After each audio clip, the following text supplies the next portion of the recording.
না যেটা যেটা করার এখন দেখুন 7.5 কোটি টাকা আপনারা পেয়েছেন।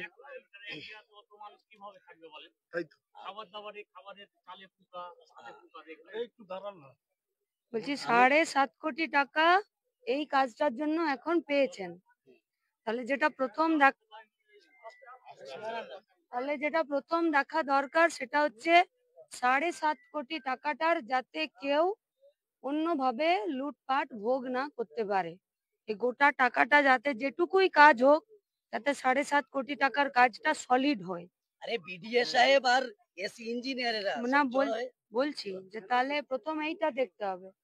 দুই হচ্ছে যে এই যে যারা নিজেরা এখান থেকে বাড়ি ঘরদোর সরিয়ে নিয়ে যাচ্ছে, যারা নিজেদের বাড়ি ঘরদোর সরিয়ে নিয়ে যাচ্ছে নিজেদেরই খরচা করে, তাহলে এখানের বিডিওকে এটাও বলা দরকার যে যারা সরিয়ে নিয়ে যেতে বাধ্য হচ্ছে তাদেরকে সহযোগিতা আপনাদেরকে করতে হবে। আর সেদিনকে গিয়ে বিডিওকে জিজ্ঞেস করতে হবে যে বাম কংগ্রেসের এখানে পঞ্চায়েত সমিতি থাকাতে আপনার কি অসুবিধা হচ্ছে বলুন, আমরা সহযোগিতা করব। না ওরা না ওরা বলেছে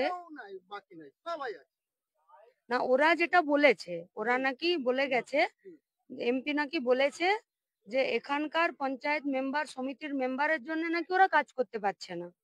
তাহলে পঞ্চায়েতের মেম্বার সমিতির মেম্বার এবং এলাকার মানুষ সবাই মিলে গিয়ে এই 3টে প্রশ্ন করতে হবে যে 7.5 কোটি টাকা এসছে আগে সেইটার প্রপার কাজ করুন, যাতে এখান থেকে 1 টাকা যাতে অন্যদিকে না যায়।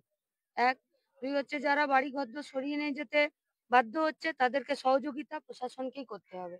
আর 3, এবারে বলুন আমরা আপনাদেরকে কি ডিস্টার্ব করছি, গোটা গাঁ মিলে আমরা আপনাদেরকে সহযোগিতা করব, পাড় বাঁধুন এবং এটা দেরি করা যাবে না।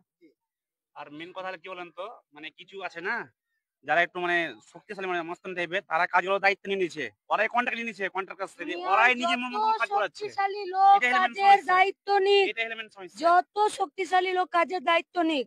আমরা শক্তিশালী লোক চিনি না, ঠিকাদার চিনি না, পার্টি চিনি না, কিচ্ছু জানি না, আমরা বিডিও। মেন ব্যাপার কি বলেন তো